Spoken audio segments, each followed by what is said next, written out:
The Revelations and Philosophy of LuciiiThaGuru. My name is Travin James Hoover, or Luciii, born June 30th, 2004 at 9 years.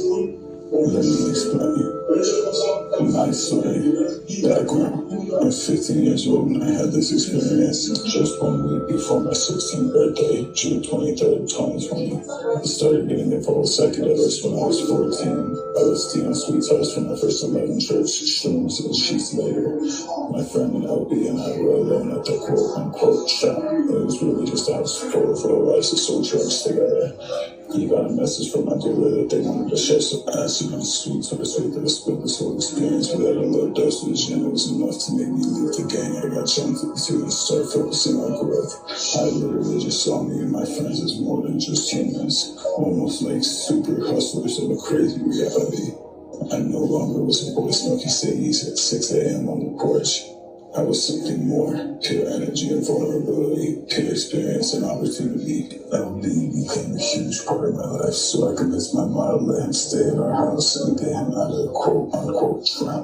Throughout that time, LB and I lived together and he hung out. He robbed me twice and tried to get me on meth. But I still looked up to him, even though we were clearly different people. I made music in hopes to escape this life due to the motivation acid gave me. One day, LB and I were listening to Be Something by Poetry, and LB said to me, "You'll never be something because you rap about stuff other people do and already have. You have to bring something new to the game." About a month before my overdose, as the hospital diagnosed me, LB moved out due to a hard relapse on meth and shrooms with an old pal, leaving me to make much more money than him. I could not blame his relapse though, because during this time I was fucked up on so much stuff, from pills, coke, alcohol, Molly, etc. Generally just abusing the chaotic, dark, and mystic arts of substance abuse. I honestly was just a really troubled teen. I was involved in too much gang/criminal activity and honestly constantly fighting others. I also had multiple criminal charges from the age of 14. I'd been running around for weeks prior to the event, stealing from people's cars in the middle of the night, geeking off Adderall. I also stole a van one night after finding perks in a car, and my buddy and I drove it all the way across town and parked it somewhere in a person's backyard. I was just causing mayhem for everybody, including myself. I had a bad childhood, back and forth between my parents and was struggling addictions. When I lived with my father, we moved around so much even schools would ask me if I was an army brat. I started drinking with my father at the age of 9, leading me to an addictive teenage experience. My father was going through with his wife who often cheated on him, so he'd take care of his kids and he'd clean house all day, living smart slaves on his wife's command. He was constantly working, and if he wasn't, he was drinking to hide his pain. My mother is and was a methamphetamine addict, so when I lived with her, there wasn't much of a legit parental figure. She kind of was just letting me do as I pleased. My parents divorced when I was 4 and fell to their addictions. This led to the Department of Human Services, with DHS being involved in most of my life. I nearly died twice as a kid from drowning and lead poisoning. I wasn't a loved kid in school. I was a troublemaking outcast. The word shaped me, created an ego. Thursday, June 23rd, 2020, Chapter 1. Preparations. My girlfriend left early that morning because she still lived with her grandparents and missed her, as they should. Shortly after she left, LB randomly showed up at my door, and out of shock and excitement, I let him in and he instantly blazed up in my room. Shortly into our conversation, he asked me how long it had been since I last tripped, and I told him about 9 to 10 months. And he said he'd been tripping off some grade A shrooms, and I've only had 4 G's of what I'm caution for, and would love to trip again, like my last BAS tradition. With how in love I was with psychedelics and the chance to expand my mind, I jumped at the first chance to redirect my spirit or even just have a fun little trip. He then messaged his cousin to pick us up, set up the trip location, etc. To call my mom and girlfriend's nerves about the whole situation. He told them we were going to his friend's house in the town that my girlfriend lived in, and we were going to stay the night and have a pizza party, which was supposed to be how we took the shrooms, which seemed to settle their nerves about the night. I told my girl the happenings and she wished me a safe trip. Since my phone only worked on Wi-Fi and we planned on leaving town, she wouldn't be able to communicate with me. We got to his cousins and started smoking some THC concentrate. wax to get in the right headspace, but LB didn't do any. He said he would save money, which seemed weird considering his day-to-day life model type shit was spend or die type shit. When he had been spending his money on gas and other things throughout the day, he said, I just blew it off because I was ready to go a trip. Then his cousin drove 30 minutes to the other town where we planned on tripping. We picked up LB's friend C, who he relapsed on meth with, at Casey's General Store, needed information for later store. He was acting strange, but I blew it off and we went to his house. This was where I started feeling off because I was told the only people that were going to be there were me, him, and his old pal he relapsed with. Instantly I noticed 3 other guys I'd never met, and they were all excited to meet me and be tripping with me. When I got in the car, they all asked some sort of form of, is this him? They all were speaking in shitty British accents, leading them to sound more like people from NYC, if anything. Instantly, I felt so off because I only knew LB. They kept going on about me and how they were excited to trip with me. I wanted my girl to come with, but he said that would be out of tradition, and he lied about the plans to me, my mom, and my girl. Why didn't these random people violate tradition, but my girlfriend did? I shrugged it off as we were at the friend's house and he pulled out a bag of shrooms. I was an acid head and I tripped normally, so I didn't know that there were even other types of shrooms besides brown caps, letting them different intensities.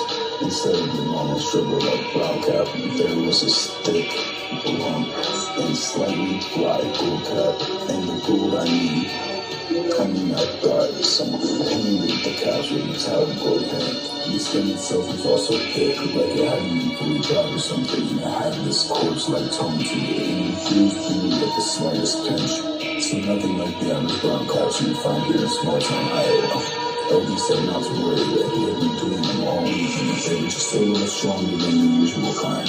Little did I know the mushroom he had been giving me weighed out to 2.2 grams compared to the minuscule half-grain chunks LB and his friends had taken. I took a picture of it because of its mystery, and as I was pondering over its unnaturalness, LB and his buddy, whose house we were at, dared me to eat all at once. Me being the daring where I always have been, said that, and slammed it down the door as quickly as I could, as it tasted like the smell of a wet basement mixed with calorie and music that was moist drywall. Then we headed out to the porch to smoke a bowl of weed, which only made it worse. Mid-smokes as LB piped up and asked if we were ready to go. I asked where, considering I'd only been waiting on food and drinks for the trip. Only to cause more confusion, he said we were going out to a little party, and we walked to let the streets kick in on the way. We saw a homeless guy and stopped and chatted with him, which could have been a good start, but when we arrived to the little party, there were nearly 100 faces of people I did not know. Chapter 2, the coma. Suddenly I noticed the trip cooking as I started feeling distant from myself and out of control. My intestines were not able to burning sensation, but I was lacking in visuals. I quickly shot past the people at the doorway and sat at the kitchen table thinking to myself, you only have 2 grams, you can't have any of that shit. And I just started thinking to myself, it's just a drug and these people are just partying. Then all these old pals relapsed by me at this point in the story. I'll just call and see for simplicity's sake.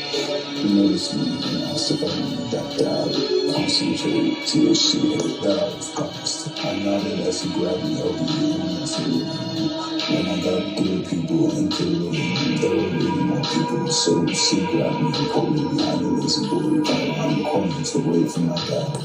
I managed to keep around the track because LB was taking looks felt like forever because it flew up, and I instantly noticed 2 homeless looking middle-aged men holding him. Out of nowhere, she noticed me and pulled me back down. I sat there as the visual started getting intense and I started becoming disconnected from reality. Like this something everything had a foreign/unknown appearance. Then LB turned the chair slightly towards me and handed the heated oil burner to C so he could hold it for me. He then handed me the tool and I observed the dab as it started turning into different shapes and moving around on the top of the tool, which I now believe to have been DMT. I noticed that the 2 middle-aged men were now standing over us watching me, and my heart sank. So being myself, I took the hit. The hit itself tasted very earthy and nothing like the concentrates I was used to. Then C grabbed me and said, come with me. Want to see something cool? I got up realizing I felt weak, and once we got in the room, he laid me down.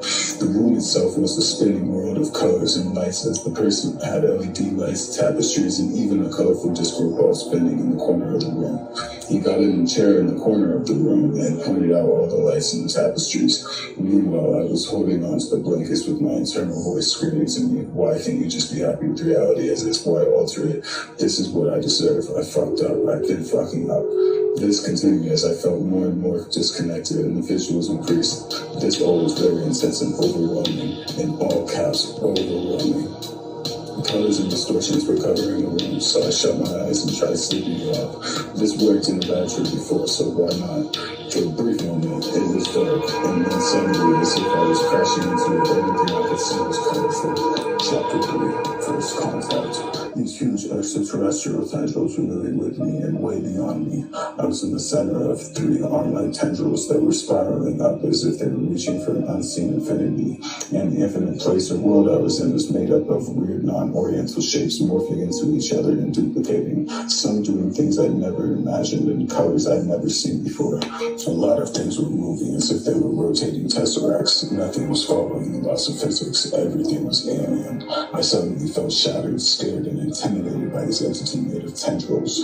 I felt a weird nostalgia and familiarity to this place and felt as if I was here before. I lived as me. This all was shattering my ego. Thoughts started rushing in, saying I'd led myself here through the choices in life. Wondering how this could be, I shot my eyes open and C was now laying beside me, smiling while staring into the side of my face. I jumped and he just kept staring at me, so I said, yo, he still sat right next to me, staring and smiling as if he was paralyzed. So I said, I think I'm having a bad trip, can you take me home? Instantly, he shot up and left me in the room without saying a word.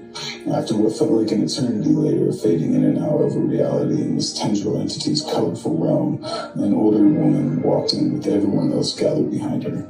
LB and C by her side, she shouted, if you don't live here, get the fuck out of my house. As I was trying to process what she said, I noticed I couldn't move, and LB and C picked me up, one under each arm, and dragged me out of the room. As we entered the living room, I noticed everyone at the party was now shoulder to shoulder, making a pathway for them to carry me out.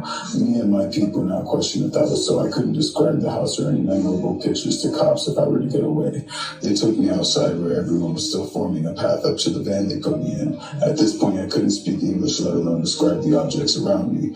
Everyone had auras to them and white, translucent lines connected to our heads. I was witnessing raw reality, and everything looked so strange. Machines, cars, people, grass, and trees were all just like a painting, although in this painting I didn't recognize anything. Anyone who spoke just sounded like aliens and robots conversing. My best friend and fellow psychonauts were now foreign creatures out to the outer world, leaving me in shell shock trying to figure out what was happening. Reality was completely foreign. I could tell some things had more energy focused on them than others, but that's it. My internal voice said, I'm going to a psych ward. I took too much. A sad crime trip story.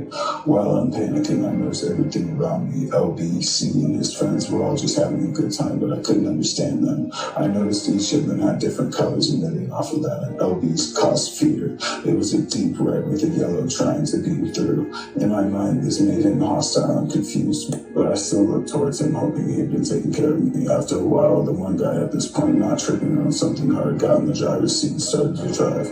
When the car started moving, I noticed my energy didn't like how my body was positioned. And by this, I mean I genuinely felt like I was trying to leave myself and my body was breaking or something because of this. I was being struck by immense, incomprehensible waves of destructive power trying to burst me through the fabric of existence itself. My head was pounding, but at this point I figured my mind was just being scrambled and rewired. Next thing I knew, I had the urge to twist to keep myself secure or to find a comfortable position. Sitting straight forward in the passenger side backseat of the minivan, I took my left arm, did a 180-degree turn to my right, and grabbed the head of the seat I was sitting in.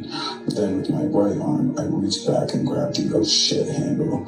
If you try this, you'll notice if you're this far, just pull yourself through your arms to be looking out the window. At this point, I looked like something out of paranormal activity, but for once I felt secure in this night.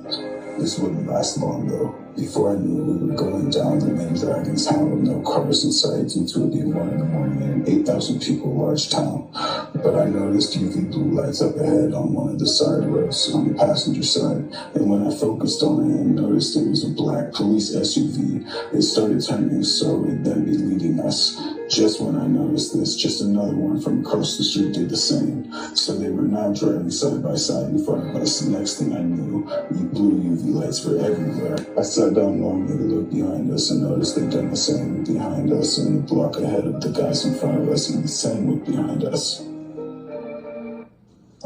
Sorry if we're ending it mid-chapter. Just check the next episode.